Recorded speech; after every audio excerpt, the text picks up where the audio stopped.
લાય તો પેલા બગાડા એ જાતા અમે એ ડોહરું એટલે ચોય ને આકળતું નહીં બસ એક લેબડો ને ખાટલો ભાળી ગયું છે મારું ઓછું મેલતું નહીં ચોય ને આકળતું નહીં પણ આપણે એની જોડ ના થવાય એ તો જઈને ને આપણે પણ આપણે જવું પડે એ તો આપણું એમ કે કંટ્યુસ જ ના જાય ચોય પણ આપણે જરૂર જવું પડે એટલે આપણે અમે જાવું ને જાવું ખોટું મોડું કરે મજા નહીં લાઈ ને આકળું ફટાફટ જઈને આવતો એટલે તારી આ ગટુ કાકો લે એકદમ ચો આઈડિયા છે એ ગટુ કાકા લે એકદમ ચો આઈડિયા છો મોહણીયામાં જઉં છું બોલ આબુ છે તારે આબુ છે મારી યાર હે યાર તમને તો બોલતા શરમ જ નહીં આવતી યાર શું છાવ આવું બોલો તમે તો તાલે તને લે બોલતા આવડે છે હું ગમે એ જાતો હોય ચો હેડ્યા ગટુ કાકા તાર બાને બોલતે ના આવડ્યું તને બોલતે ના આવડ્યું આખી જિંદગી હું પેલા બગાના અહીંયા જઉં છું તારે આબુ હોય ને તો ચૂપચાપ મારી હારે હેડ્યું હેડ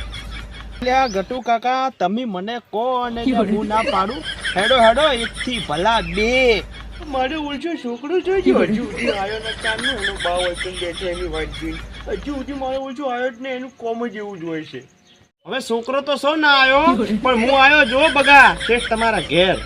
ઓ ગટુ કેમ છો મજા મને શું કે આની લે તારે શાંતિ ને ઓ બગા કાકા શાંતિ છે અમારે પણ તમે તો આખો દાડો હોય ને બેહી રહો છો કોક દાડો અમાર વાખોમાં અમાર ઘરોમાં વટો તો ગટુ એવું કોઈ નહીં આ થોડીક શરીરમાં થોડીક પગમાં તકલીફ થઈ ગઈ છે ને એટલી નકલી આ ભમેડો રહ્યો એ ભમ્યા વગર રે લ્યા ના રે લ્યા એવું કોઈ નહીં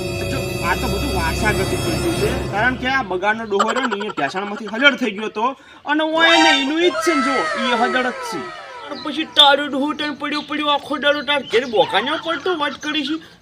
તોય અમિત તને લે કીધું કોઈ દાડો એ લ્યો હવે લે બગા શાંતિ રાખો કે યાર શું એમાં માથાકૂટ કરો છો તો યાર કોઈને થાય ને કોઈને ના થાય એમાં ચો બખાડો નાખી બધી માથાકૂટ કરવાને આવે તમારે અને લે તને લે આમાં ના ખબર પડે તું સોનું મનું બેહી રહે શું બોલ કરે છે આખો દાડો ગટુ તમારી હારે આવ્યો છું એવું ના સમજતા પાછું કા બધા વચ્ચે જેમ ફાવે એમ ધમકાવું એટલે જો શેઠ ની બગા ઓને લે બોલતે નહીં આવડતું આવ્યો તારનો એને કાકાને ગુડ બોલ કરે છે મારો ઓછો નાનો મોટોનો વર્તાવો રાખે છે લે આરે છે મારી કાકો ભલે કામ કરતા હોય કે ના કરતા હોય પણ કોકના કોમમાં તો જરૂરી જવાતા તું એ બંધ થાય ને તાર કાકો રહ્યો ને અહીંયા આખો દાડો તેની કાપણી કર્યામાં તો ઈસુ ના આવતું અમને બધી ખબર છે શાંતિ રાખો કરી હવે તારો કાકો તાર નતો કોઈ મોટો શિક્ષક વાત કરી સીધે નતો કોઈ આપણે ગામને છોકરો ભણાવતો હવે ઘણું એક શબ્દ પણ ના બોલતો ને મને માતાની છોકરી પગ જાણે ભય બુગડીશ પાછો એટલે અનિલ ઓને તું કોઈ સમજાય નકે ઓને પછી ખોટા કોમનો મારે લે ભમાવવો પડશે ઓને બોલતે નહીં આવડતું અને તને બોલતે નહીં આવડતું ઓને કોઈ સમજાય તું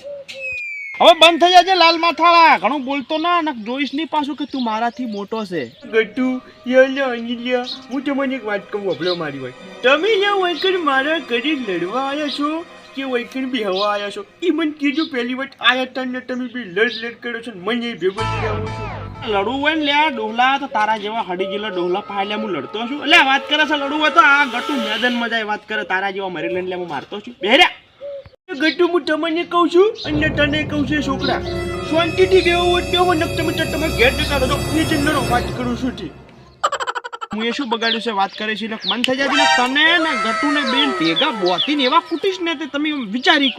શાંતિ રાષ્ટ્રી તું લે શું બોલ તું મને લે શું મારતો હશે કાલ લે હું ભેંસ દોઈ તાર ઘરમાં નીકળે તને ખબર છે ને મારા હાથમાં ડોલી હતી તાર હોવે તને એક કી ધીબે ગાબલે ઉલાડીને કોઈ નાશો તો એક શબ્દ એ નતો બોલતો એટલે તું મને મારવાની વાતો કરે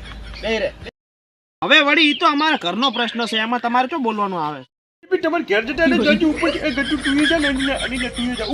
ઉપર જો માયા ઉલચે એક તો નેટ હોય કે બેઠા હતા સોયલે નેટ એક માથું ઉતારી દીધું બી ને માથું ચડાવી દીધું મારું ખરેખર મારી પઠાડી છોડી જાય એના પછી આવવાના પાસે કુદાડો ટાઈમ પાસ ના કરવો ટાઈમ પાસ આપણા પાસે કોઈ કોમ ના હોય તો આપણે શાંતિ ઉભી જવું પણ આવી ખોડી કુદાડો બોલાવી નહીં હોય તો મારી ઓછી પછાડી ફેરવી નાખી મારી પર આઈ મારા ઓછે એકબીજા ડોહાની વાતો કાઢીને બેસી ગયા એટલે તારો ડોહમ મારો ડોહમ અહીંયા મેલો સાલ્યો બી મળી ગયા છે અને મારો ડોહો મળી ગયો શું નહીં મળ્યો બાપડો